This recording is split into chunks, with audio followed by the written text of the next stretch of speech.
Hi, y'all. Welcome back to the New Tribe. I'm so excited to be back with a new episode and a brand new guest. And our guest today is unlike any that we have had on here before. Colby comes from the energy industry. I always want to get tongue-tied when I say that. And he is working on revolutionizing the way that we utilize energy. So I hope you enjoy this conversation as much as I enjoyed having it. And be sure to check all of the links below if you want to contact, connect with, follow Colby and Tobe Energy, and watch the progression as they grow and bring a whole new realm of energy usage, consumption, and sourcing to the world that we live in. I hope you all enjoy it. Hi guys, welcome back to the New Tribe. I have an exciting new guest with us today, Colby, and he's a little bit different than some of the guests that we've had in the past, and I'm very excited for you to share your story with all of us. Colby, can you go ahead and introduce yourself? Yeah, I'm Colby DeWeese. I'm CEO and founder of Tobe Energy. What we do is make hydrogen from water, like a true zero-emission green energy process. And we do it a little differently. So most people right now waste a lot of energy making hydrogen. We do it kind of as efficiently as storing energy in a battery. So really think that we can, catapult into, a zero-emission energy revolution. And I think we connected over just kind of like following your calling. And that's all that this mission has been to me, is just one after the other. Absolutely. That was one of the reasons I was so excited to get you on and talk to you. I found your page, gosh, I feel like it's been a couple of years ago at this point. We've been trying to do this for a little while now. But between both of our schedules and all of that, I'm grateful for you to be here with me today and that we finally get to have this conversation. But when I found your page, I was researching hydrogen water from a health perspective. And I was researching different ways to consume hydrogen water and what it does in the body. And of course, I stumbled upon your page and I started learning about your story and what it is that you do. And the thing that struck me the most is every video that I've seen of you speaking, you just resonate with so much passion and excitement. And you can see it in your face and hear it in your voice that you believe so deeply in what it is that you're doing. And that's something that I talk about all the time. And it's so important, in my opinion, to convey to our listeners is it doesn't matter what your thing is, but the thing that lights you up and makes you passionate, there's a purpose and a reason behind that. So do you mind sharing a little bit of your story? I know that you came from a different industry and how you've gotten here. Yeah. So I guess I'll give kind of the longer, medium-long version of it. But we like to ramble, so. Yeah. By degree, I guess I've been in Oklahoma for a long time. Was initially born in Colorado, but moved to Tulsa, Oklahoma when I was pretty young.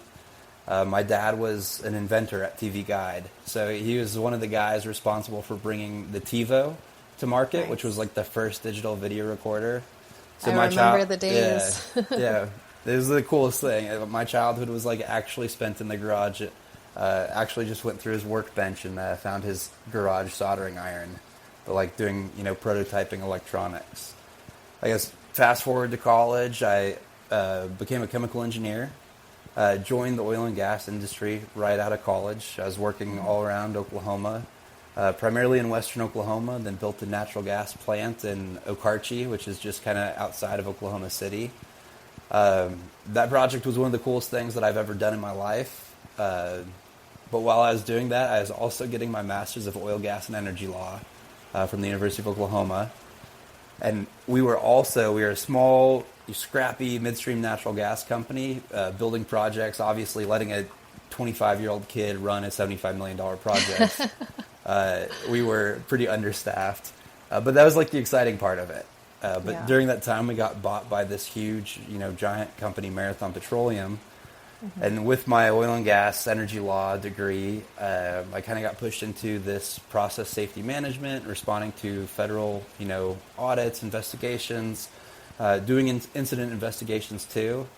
And through kind of this like really crappy process, I actually had to investigate a huge safety incident that happened at the plant that I actually built. So whatever, I felt like there was pressure from corporate for it to be an equipment failure. I didn't think that it was, but the financial reason for it being an equipment failure is to get insurance money. Sure. So I went from, a long career in oil and gas where I was like, we do the best we can. We try to keep people safe, keep the oil, gas in the pipe. Nobody's doing anything nefarious. Like, we are supplying 92% of the world's energy. Why do people stress about this so much? Like, this is just how it is. To thinking like, oh, there is kind of, this backroom deal type stuff that does affect people. So that was one of those long, hard looks in the mirror where I jumped into the hydrogen combustion industry, where we were burning hydrogen, which I quickly learned was like the coolest thing in the world because hydrogen's, it's just like natural gas, except when you burn it, the only byproduct is water. So there's, the carbon dioxide problem, which people can argue is or isn't a problem. But what does happen is a lot of particulate emission. A lot of heavy metals come from burning fossil fuels, and that's not arguable that that's not a good thing for anybody. Mm-hmm. So to be able to replace that with just water vapor, and it goes right back into the water cycle. We're not using up no water's lost in the process. It just was this like the coolest thing to learn in the world. But the issue is kind of where we get the hydrogen. So working on the combustion side of things, I was working with, all sorts of different hydrogen providers and really learned that 95% of our hydrogen right now comes from fossil fuels. Mm-hmm. So it's like, what are we even doing trying to convert to hydrogen if most of it comes from fossil fuels? Like, producing hydrogen, it's a process called steam methane reforming, actually emits more CO2 than the entire aviation industry, which is like huge. Wow. And only 5% of our hydrogen comes from this green renewable process called electrolysis. And really the issue is that it's a super inefficient process right now. It's a process that really hasn't been changed in the last 100 years, outside of like small tweaks. What we do is a different type of process. It's most comparable to like an incandescent light bulb is like how they currently do it. They're worried about like, just like Edison, like what's that filament that we can make the perfect thing out of? They're like, what's the perfect metal that we can make this electrolyzer out of? They're using platinum, things that you'd expect to find in a wedding ring, where we're more like an LED. So incandescence, burned your fingers, wasted a bunch of heat doing so. LEDs are cool to the touch. They actually are driven differently. That's that like power block that you have to plug in. When you plug in an LED, it converts, the power into a different type of energy. So pretty much down to the tech, that's what we do. That's kind of the long story, but kind of explains my why of getting into it. And it was at that green hydrogen like combustion job, I saw these problems of like how expensive green hydrogen it is.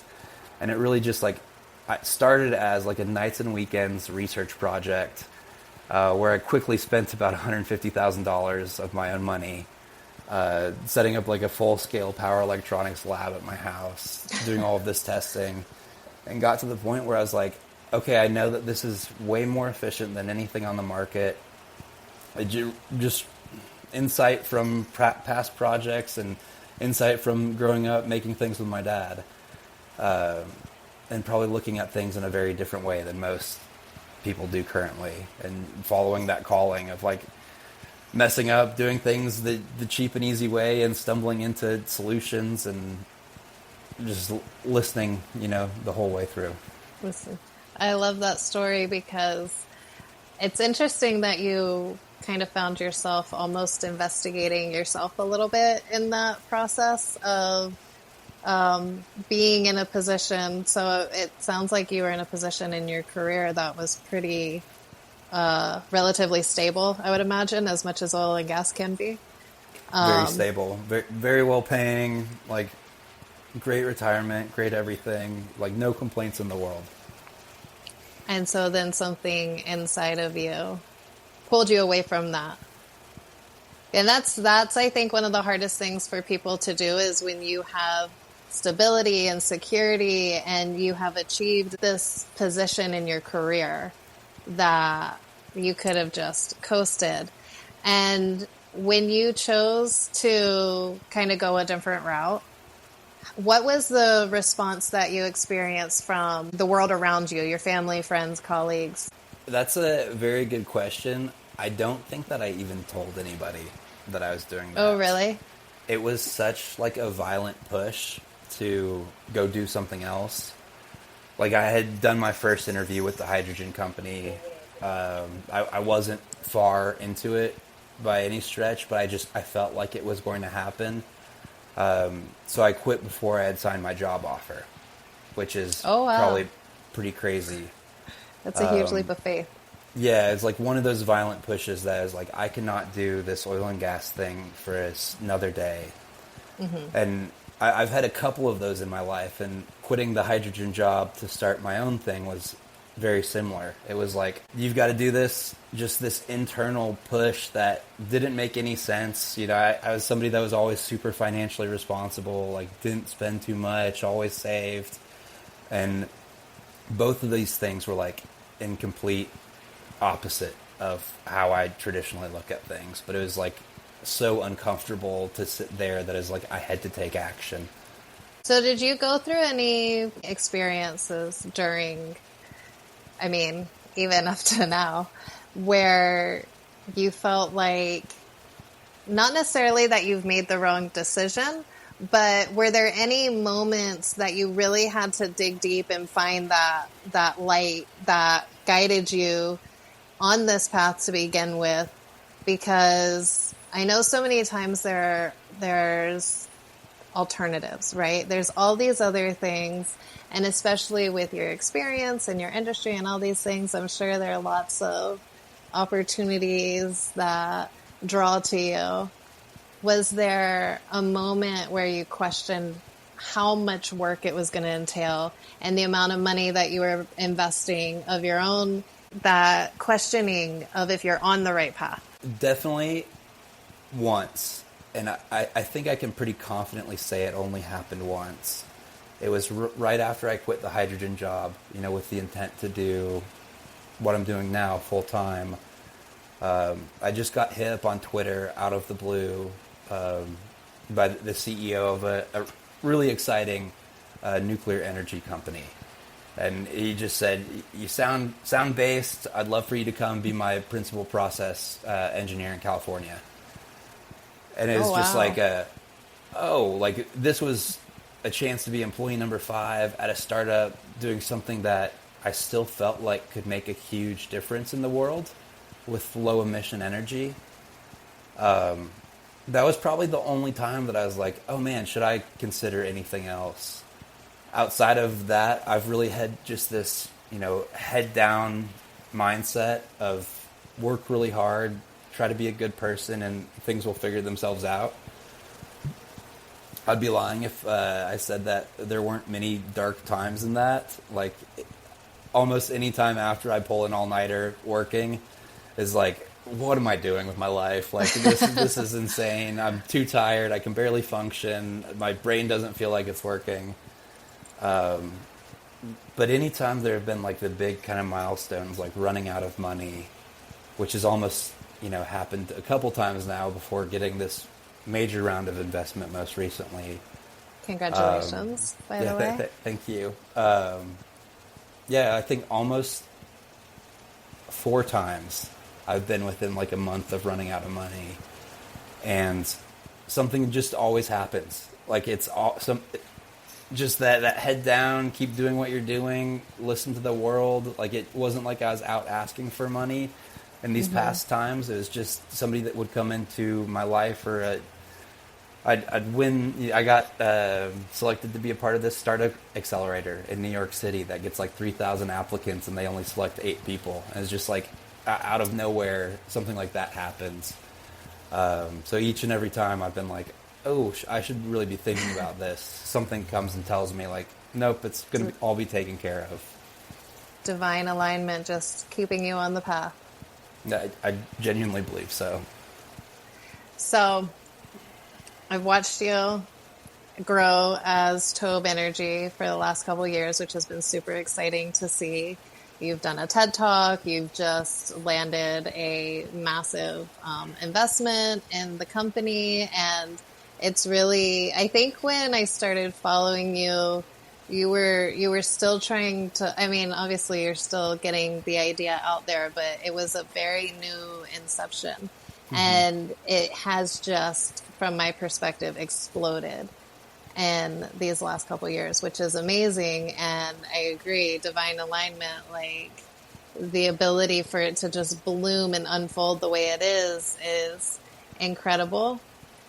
How has that experience been for you, like on your own personal journey through life? How are you growing alongside these experiences? I am growing a painful amount, which is good for me. Like in my life, I would say that I'm more of like the introverted engineer by nature. Like I'm like, I just want to nerd out. I want to stay at home. I want to, you know, watch a documentary on something. Getting out in front of people and like selling and kind of pushing this vision and mission to make renewable energy affordable and accessible with, you know, something that I proved in a garage, has required a lot. When I started it, like I just thought I'd go to an investor and lead with like, oh, here are the technical specifications, and money would just happen. I quickly learned that it's more about them having belief in you as a person, and them being able to understand your vision.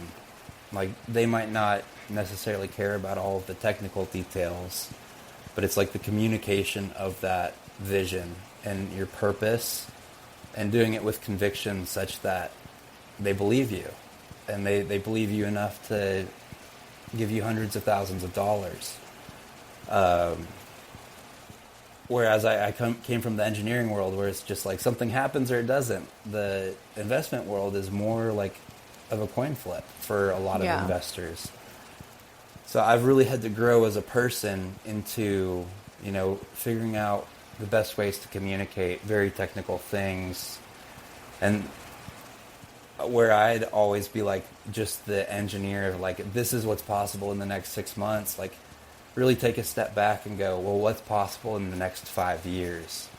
And well, yes, you know, that might require everything going right in my favor, being comfortable with saying that and being that as a person and genuinely thinking those ways, has required a lot of growth and practice, talking and getting up on stages where I, you know, the last place in the world I'd want to be is, you know, all eyes on me, center attention, but did that with a TED Talk and got up in front of like 500 people at Google HQ in New York City in June, which was even crazier because you've got this giant screen behind you. It's run like a professional, very professional, like you're going on the TV situation, which just made it all the more nerve-wracking, but kind of like stepping into those shoes and just becoming what God has called you to become and learning through that process to be there. That's amazing. You strike me as a pretty confident guy generally. Is this something that you've had to develop through this process? I know you said you'd rather be like the nerdy kind of like in the background.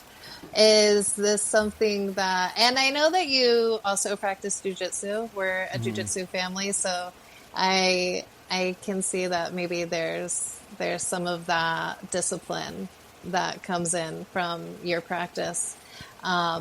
Is there anything that you've had to do within yourself? Like, do you utilize any kind of practices, like when you're about to step on stage or give a presentation or a pitch or something like that? Have you found any modalities that work for you? I got this from jiu-jitsu, but I'm a big fan of box breathing. Yes. In for 8, hold it for 8, out for 8, hold that for 8.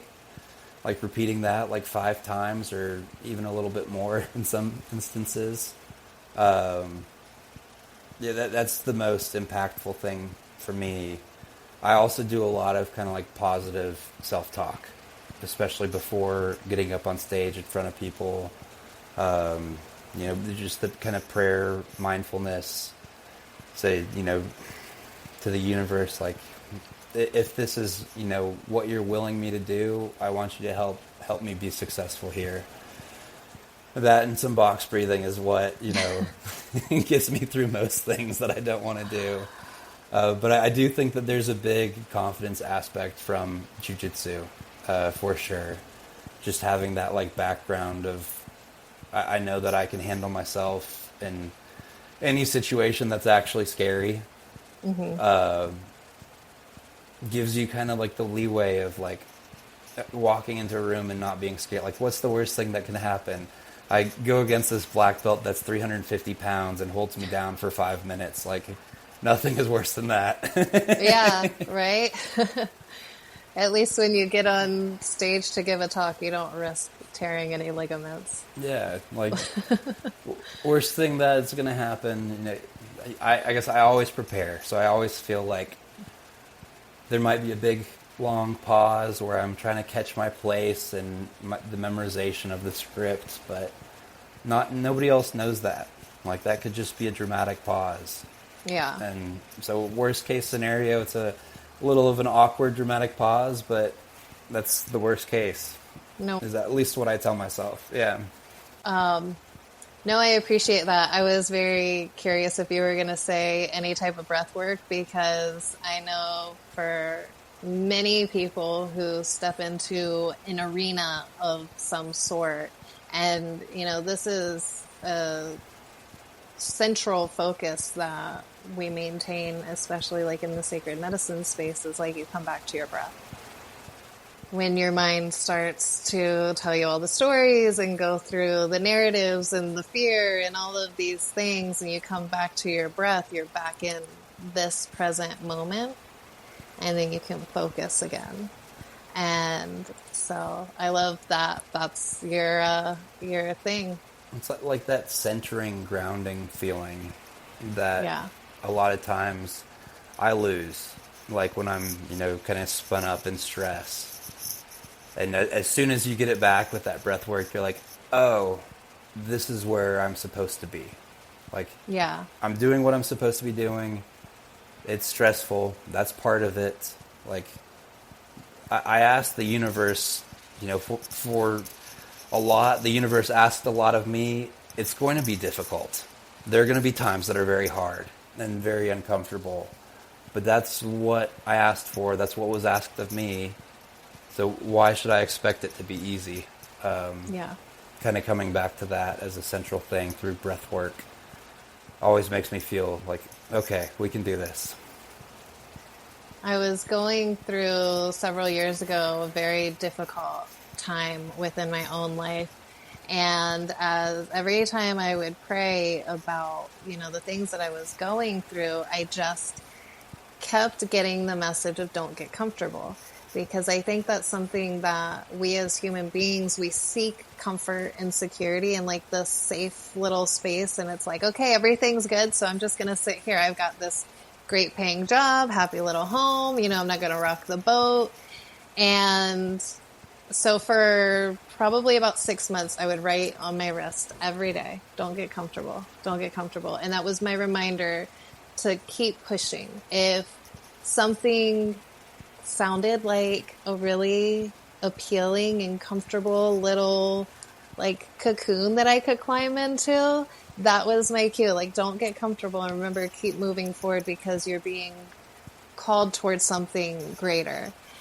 And you had, it sounds like, a very comfortable cocoon to stay in. How has that experience for you of stepping outside of your comfort zone and really, so often we want to grow, but we fear expanding and we fear the change that demands of us, and how we must evolve in our identity and the way that we show up in the world and our discipline and the things that we must sacrifice. And so as you've been called to really take on this massive project, and the calling comes from a trust and a belief that you are creating something to offer to the world. How have you navigated those spaces of staying outside of, or keeping yourself outside of the comfort zone as you might want to settle in when the money runs out and the stress gets high, and maybe people are like, oh, that idea is never going to work. This isn't the world we live in. We run on fossil fuels and we do this and da-da-da, and you can't change the system. How do you continue pushing yourself there? I guess I really see just as like things with the company evolve and grow, and things with my relationships evolve and grow, that all of that evolution and growth has and is going to require me to be a different version of myself.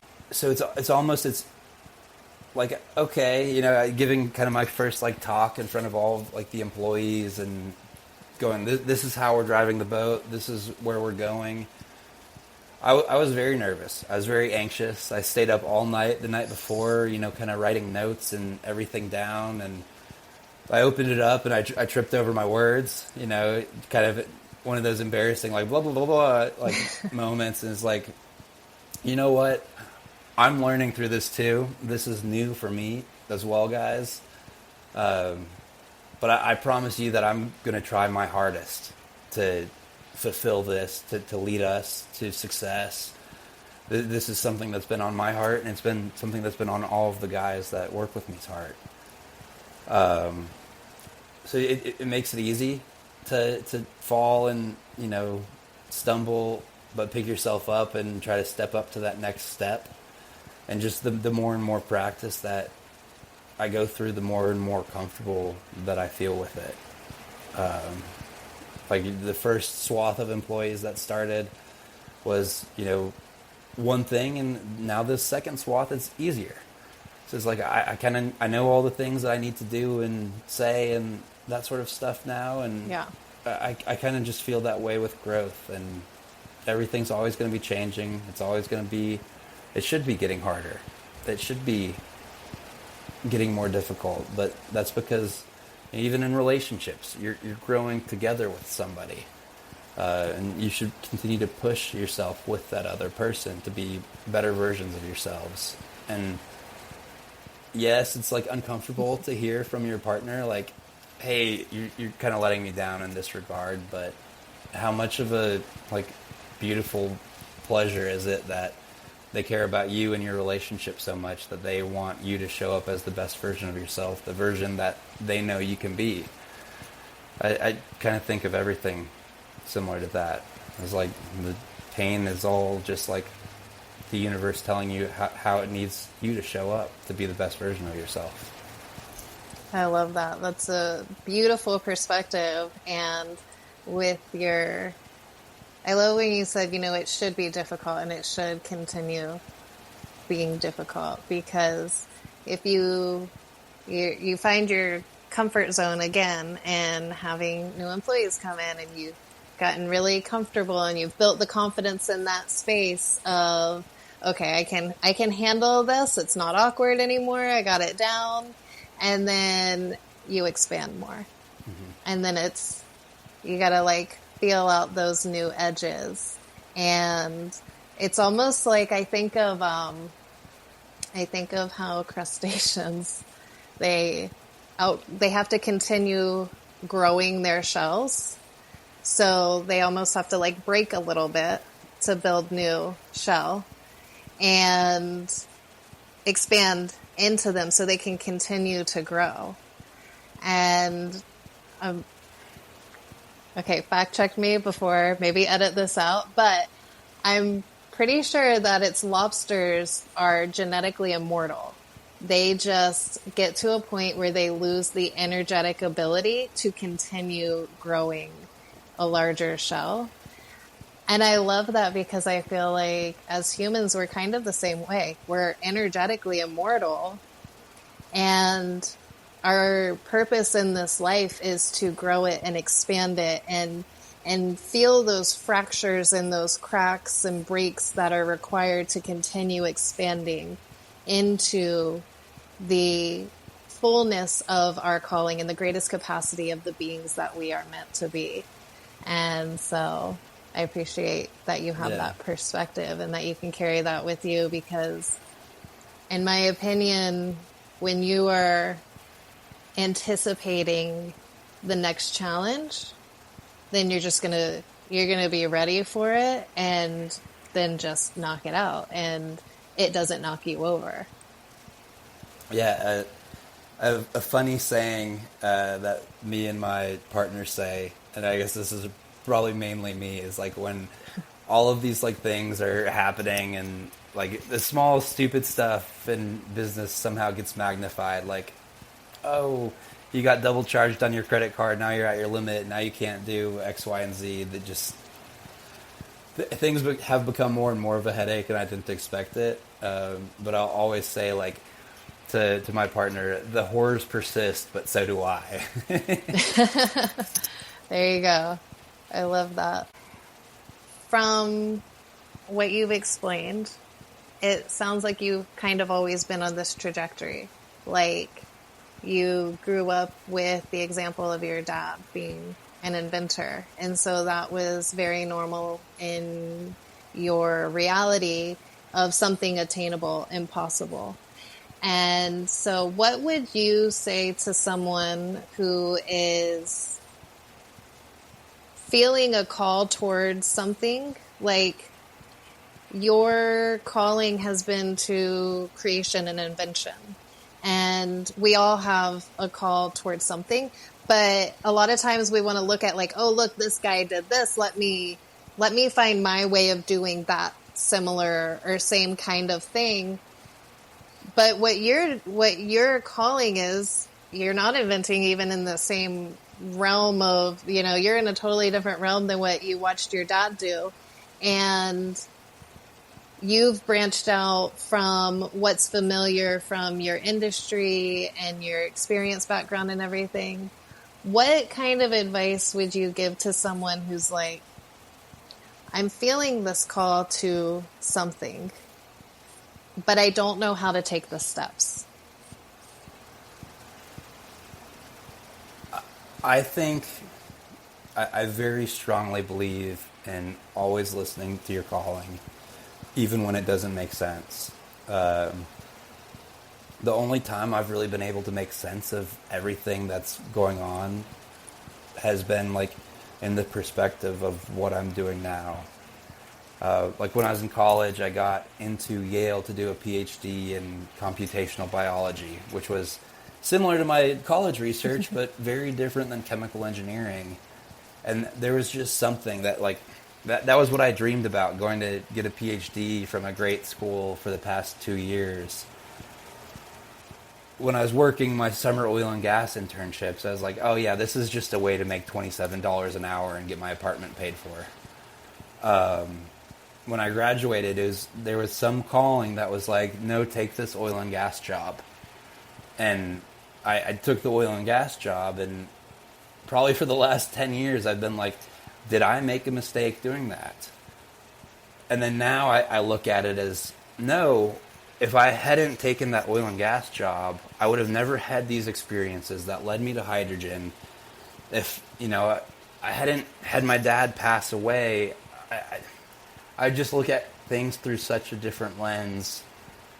And now I think, following this calling, which I feel like is my kind of bigger grand calling, looking at all of like kind of the callings along the way that didn't seem to make any sense, I go, oh, now this all seems to make more sense. So I think, listen to the small callings that you step along the way. They're going to lead you to, the bigger calling. And for me, the bigger calling was always something of like, just make the world a better place. Like, make a positive impact on the world. Like, when you go camping, you're supposed to leave it better than you find it. And I think about that all the time, and always just thought about, at the end of my life, I want to leave the world better than I found it in some way, shape, or form. And all of those like small pushes along the path that at the time I was always like, do I regret doing it this way? Do I regret doing it that way? All seem to make sense now, and I see like that kind of end calling as something that's like actually tangible. Uh-huh. So I think like the scarier the calling is, I guess there's an even better story in this, to be completely honest. When I was working at that hydrogen combustion company, doing a ton of jiu-jitsu, but finally feeling like I'm in a really, really great spot in my life. Like, everything's really stable. I had just gotten out of a relationship, but I was like, I'm, doing me so well that I don't want to date or do anything at this moment in time. But I do want to do something like that's a side project. And so at the time, like, mentally I was thinking, okay, I'm going to write a book on, engineering tips and tricks to be more renewable, but also save money. Because at the end of the day, I think like reduce, reuse, recycle should be not something that you have to spend more money for. Yeah. So I was like playing with this idea of writing this renewable engineering book, and it was a night in October, and I can like definitively tell you, I was in my kitchen, and I swear on everything that I like heard a voice that said, "No, you're going to do something so much bigger than that." Wow. And I was thinking about like, oh yeah, there's got to be better ways to do this electrolysis process. I was poking my head around and researching that, and I genuinely like could say that I like responded back to that voice like, I don't know anything about this electrical engineering business. I'm a chemical engineer. And it was like this like warm assurance over me that was like, you'll figure it out. Like, it'll be uncomfortable, but you'll figure it out. And that was probably the scariest of all callings and the most like divine, universal thing that I've ever experienced. And probably sounds concerning when I say it out loud, but no, not at all. Don't let any doubt seep in there. Yeah, but it was such a strong push in this way. I sat there and thought about it for 2 months, and at the beginning of January, like 2 months later, I had this whole plan of how to test things and run things, and I liquidated $100,000 of my retirement account to buy all of this equipment and start working on it. It was like just that, like, yep, I'm this fiscally responsible guy. I heard this calling.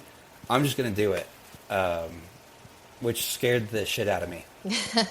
Like, genuinely. But that's such a great example of one of your moments of growth, right? Because you had to take a financial risk, which if you were so responsible and everything, probably not something you did a whole lot, probably took a big step, like a step into the void, a leap of faith to pull that trigger, to put so much on the line out of your own future.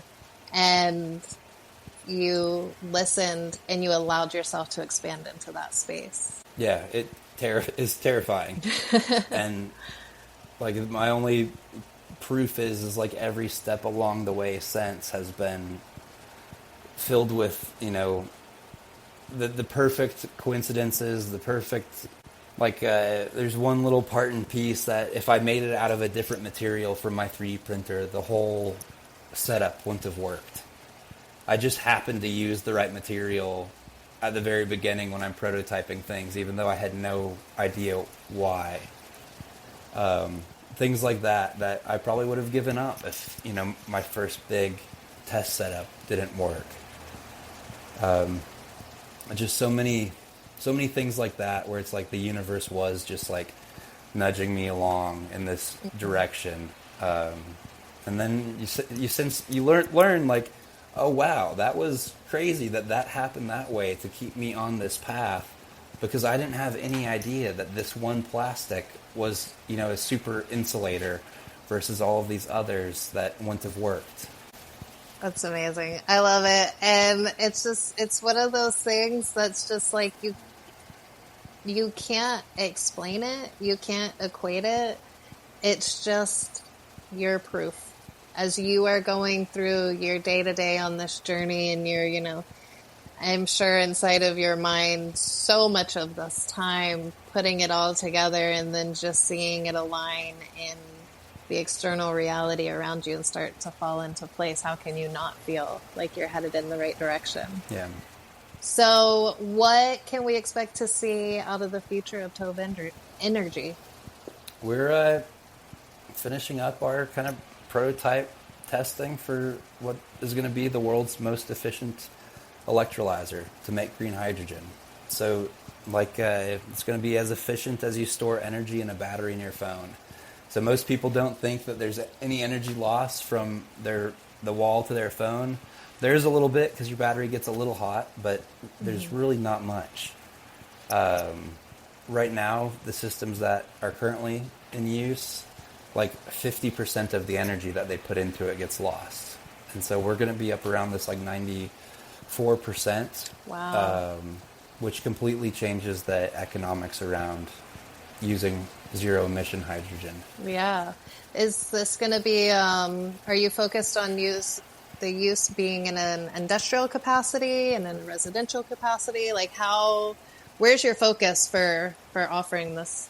So our first focus right now is to replace people that already use hydrogen for one reason or another, to replace that hydrogen made from fossil fuels with this green hydrogen with zero emissions. So that's the best way of directly impacting as fast as you can. You go to these people, you're going to get the same exact hydrogen. It's just going to be zero emissions and lower cost. And they go, where can I sign? Yeah, for sure. The use case that I'm most excited for expanding into is e-fuels, which is like a synthetic fossil fuel. It's where they pull CO2 out of the atmosphere and then they combine it with green hydrogen. And then you can make a synthetic methane or synthetic gasoline, which is actually net negative, pulling more CO2 out of the air than it ever takes or ever produces.